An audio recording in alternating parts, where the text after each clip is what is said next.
Hello and welcome to another Cactus Hill adventure. This is part 2 in a series of 3 videos on Reds Canyon Loop. This first circle shows where we basically started part 1 at the junction there, and this is approximately where we start part 2. As you can see from the map, you can access this area through Temple Mountain Road in the south off of Highway 24 or from the north off of I-70. Here's just a few views of what you'll see in the video. These were taken directly from the GoPro video, so basically you are going to see these. Upcoming, I'm going to show you some trails that you can access from this area. There'll be a Lucky Strike Mine, which we'll see as we go through this video. And we've already done a video on Temple Mountain Road. That's how you access this road. McKay Flat Road will be on part 3. Hidden Splendor will be on part 3. We don't go on it, but we show you the turn. And then BLM 846 is accessed through Temple Mine or Temple Mountain Road, either one. So here's that list now. Lucky Strike Mine, Temple Mountain Road, McKay Flat Road, and Hidden Splendor and BLM 846 can all be accessed from this area. The remainder are kind of north of Reds Canyon Loop and are accessed off I-70.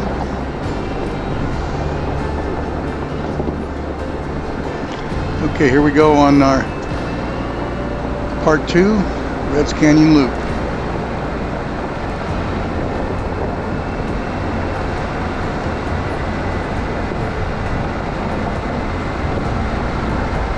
The road through this area is pretty good. It's got some rocky spots and a little bit of washouts and some, you might have seen in part 1, some split roads in the washes. So I think I always think you need a 4-wheel drive, but probably do a 2-wheel drive, maybe high clearance pickup truck or SUV or something you can go through here. I'm not sure if there's any camping allowed in this area. I didn't see anybody camping when we went through. There was some up on Temple Mountain Road, but we didn't see any basically in the floor of the canyon. Beautiful rock formations on the left. Obviously beautiful rock formations ahead of us and to the right. This whole part 2 is basically filled with this.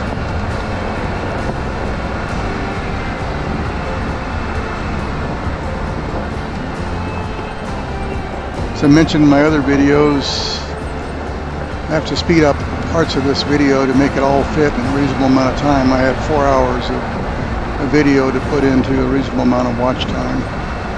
This video is about 23 minutes or so long. Part 1 is 21 or so, and the last one, part 3, will be about 10.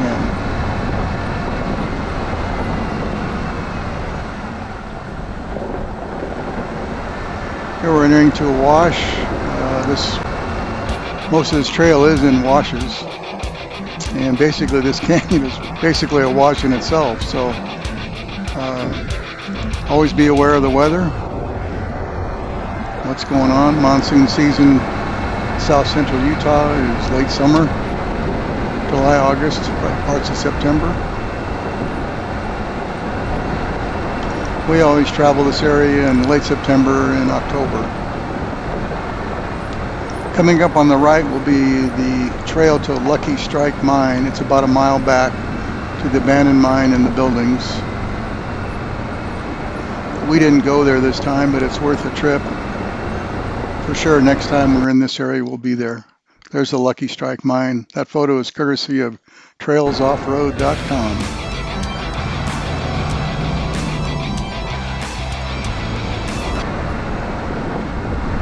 Here's some of those splits you might have seen in part 1 where the road kind of opens up due to washouts and heavy rains.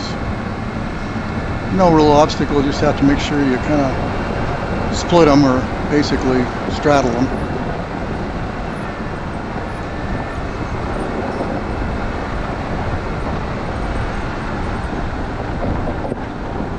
This little rocky section that we're seeing now. There's a few of them through here.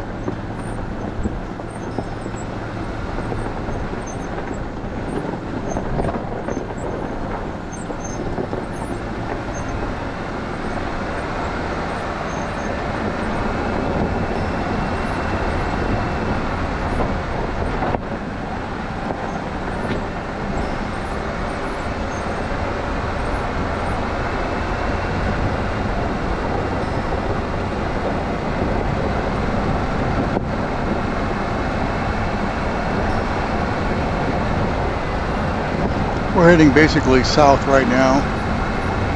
The general direction of this part of the trail is kind of southwest.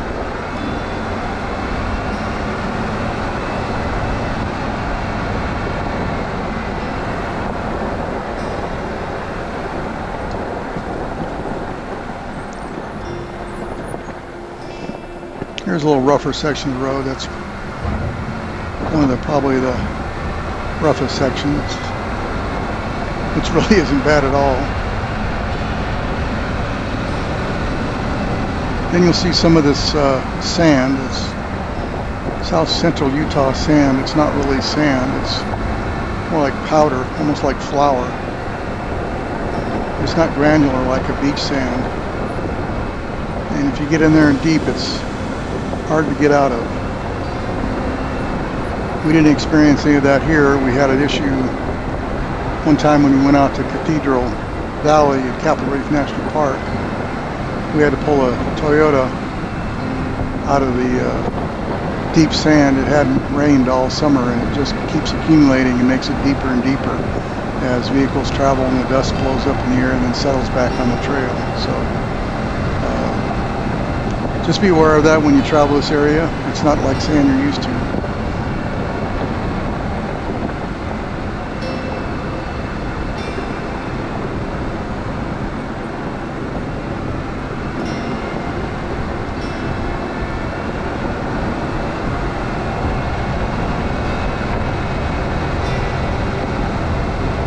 Another wonderful view here, the Butte and Rock Face.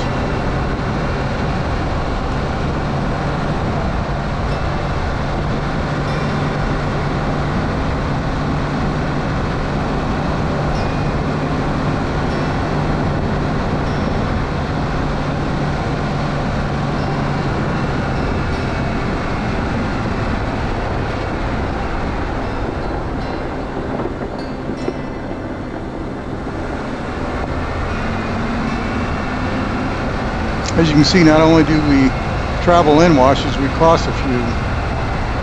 So there was no water on the trail at all this time.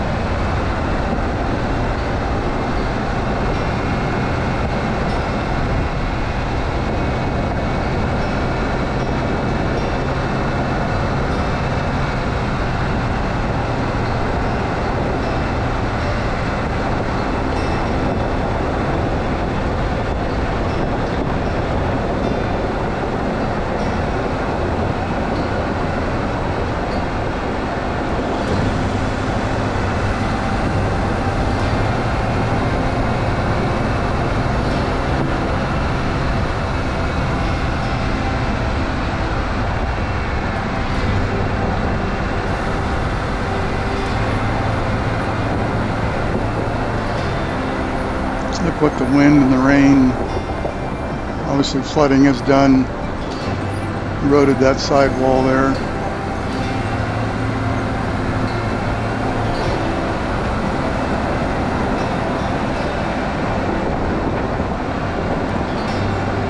How many millions of years it took to create this area.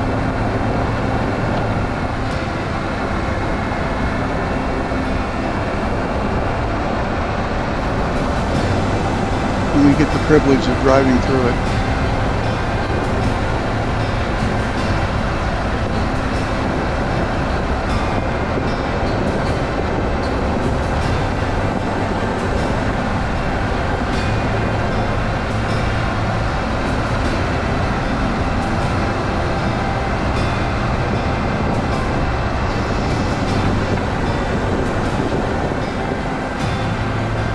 Here we have a couple interesting slabs of rock.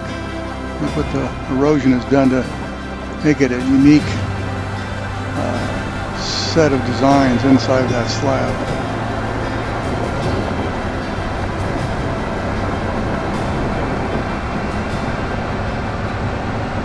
As we travel through here, I mentioned in part one, there's a trail that's up on top of one of these plateaus to our right here that is called Reds Canyon Overlook Loop.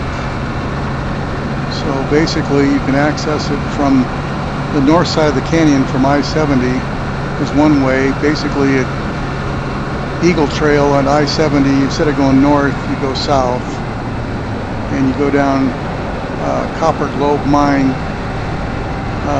You can go all the way down to Copper Globe Mine if you want, but you can cut off at East Campbell Draw and Cat Canyon, which will eventually run into Red's Canyon Overlook Loop.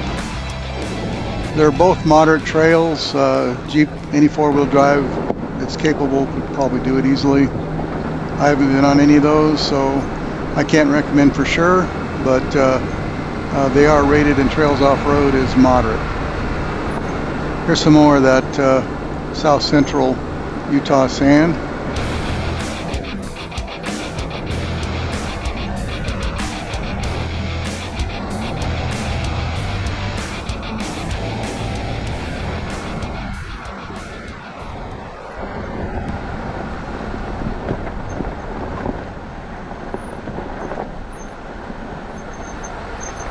Again, that's probably one of the more difficult areas, which really isn't much for a capable four-wheel drive vehicle.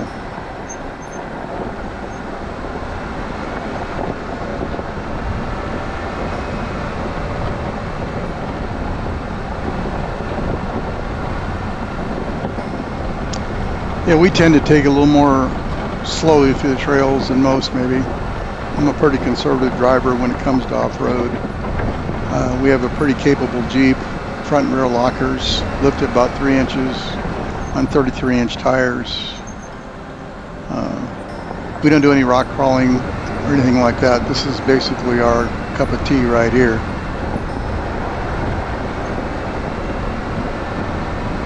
Again, look at those formations on the left there and how beautiful those are. And this big butte coming up in front of us.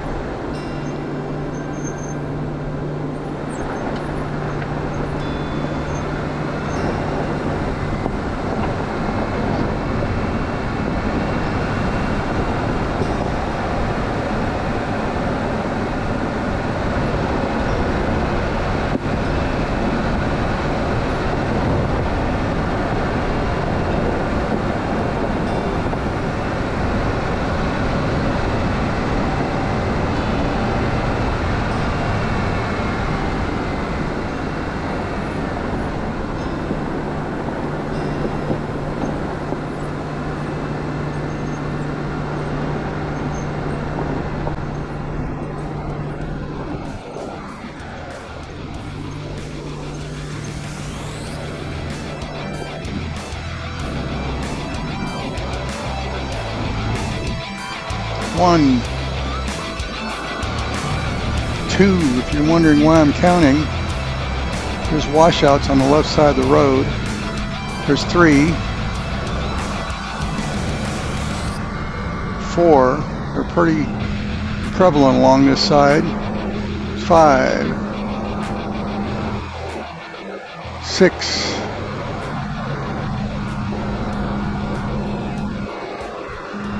7. We're going to kind of stop here for 8. Just want to show you these are, again, prevalent. If you hit one of these and aren't looking for it, you could ruin your day. So anyway, the road's plenty wide, and so just be aware that they are fairly common on this road, especially on the canyon side.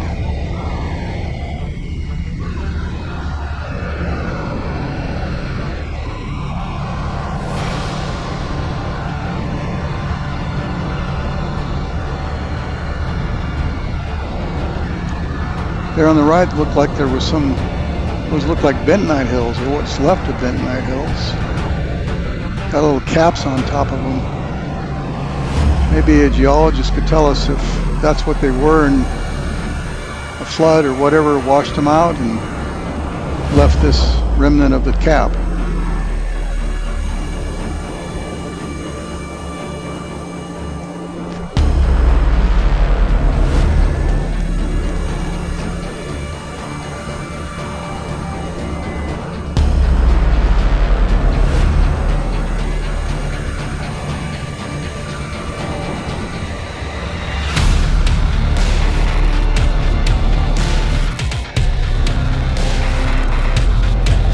Another one of them.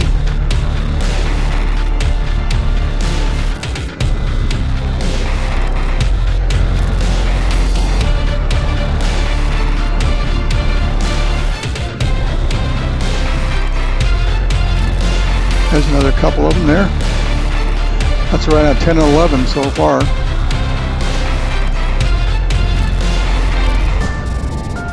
Hopefully BLM will repair parts of this road and it'll be in great shape for this coming summer and fall.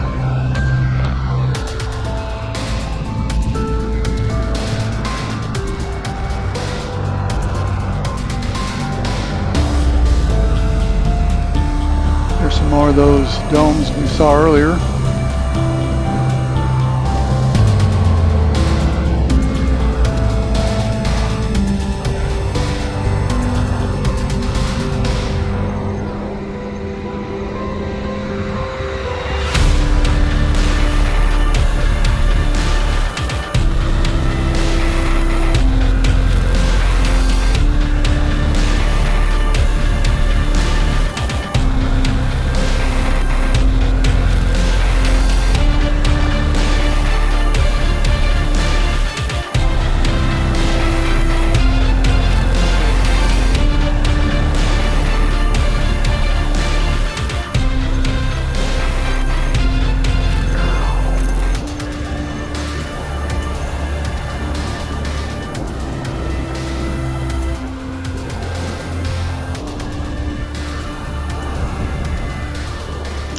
Here we're just kind of taking a break in the shade for a few minutes. Probably got a snack, some water, and hit the road again.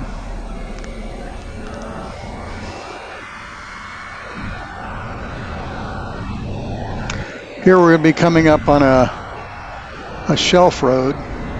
You'll see it as we come around the turn in that portal there. A view of the canyon and a shelf road coming up. And I'm not a big fan of shelf roads. I tolerate them. I'm more of a canyon guy. I like to be down in the canyon and looking up at all the scenery. You can see the road's pretty wide. There's a couple of narrow spots, one right there, but it's fine. And of course the video doesn't show how far down it is too well, but it intimidated me a little bit, I'll be honest. I'm not a shelf road fan.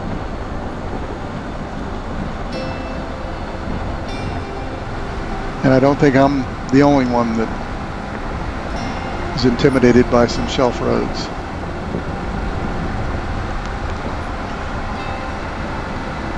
Comment in my video if you like or dislike them, or you avoid them, or what's your opinion of shelf roads. No big deal, avoid them, whatever.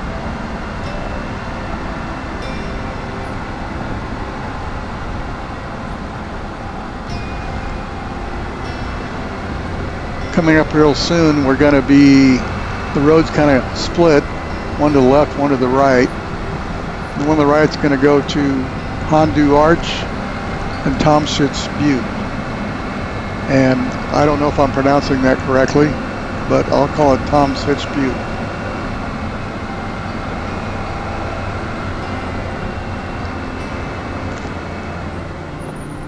Here's the split on the road. Stay to the right. Want to go see the uranium mine and the Hondu Arch. And I believe up there on the right side of the screen, about 3/4 of the way up, 2/3, that's the Hondu Arch. I'm not sure, but it sure looks like an arch to me. So if anybody knows for sure, let me know.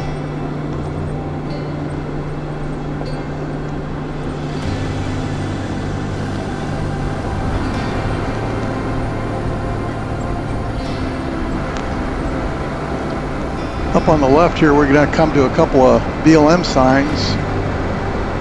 And the one sign is for the people traveling in the direction coming towards us, because obviously we're seeing the back of it. But the sign, and the farther sign, is just 2 poles with no sign. If anybody knows what that sign is supposed to say, I think it's for this direction, but hard telling when there's no physical sign there. So anyway, we're moving on. We kind of already know which way we're headed and where we're going, so no big deal. What was curious here coming up on the right is there's one cottonwood tree, one lone cottonwood tree. I think it's pretty cool. And all that, the brown and the tans and the, bright yellow sticking out for the fall colors. This is in October of 2022 is when we did this trip. And this is the last significant wash we crossed. We're going to be going up an elevation, up on a plateau, and we eventually get to McKay Flat Road. Basically, we just kind of made a turn. We're kind of heading, let's see here, south and east a little bit. And then we get to McKay Flat Road as we turning northeast.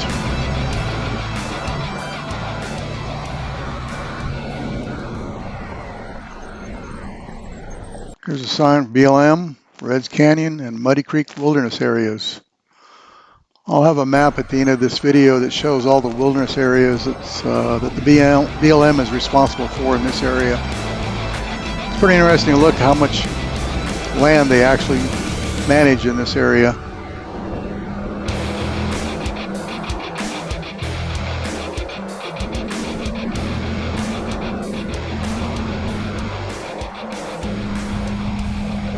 We're going to come up on one of those side washouts again here, and I'm going to show it to you. And this one's pretty significant. And the reason I say you must have a fully capable four-wheel drive vehicle, because if that was completely across the road, you'd have to go probably around it up on the side of the hill there and kind of work your way around it. So that's kind of why I'm adamant about having a fully capable four-wheel drive vehicle when you go on these roads. Maybe overkill, but you never know what situation you're going to get into. I'm slowing this down because there was pretty interesting buttes here. I think there's 4 the same size ones and then one large one here on the left, and then the rock formations on the left. Pretty cool. But we're kind of winding down this video right now, and this is kind of coming toward the end of part 2.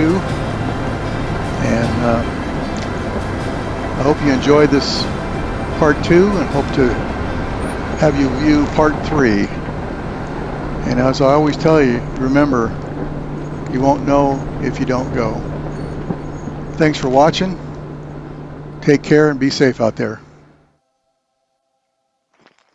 One item to note right here is I've got a link to part 3 if I release that video. If not, it won't be there until I do release it, which should be within a couple of days. Here's that map I was telling you about earlier. If you go to the center of the map and go a little bit left and down, there's Reds Canyon Wilderness, and below that is Muddy Creek Wilderness. Over to the center and down, you'll see Big Wild Horse Mesa Wilderness. That's where we did Molly's Castle video. But anyway, I appreciate you watching. Take care and be safe out there.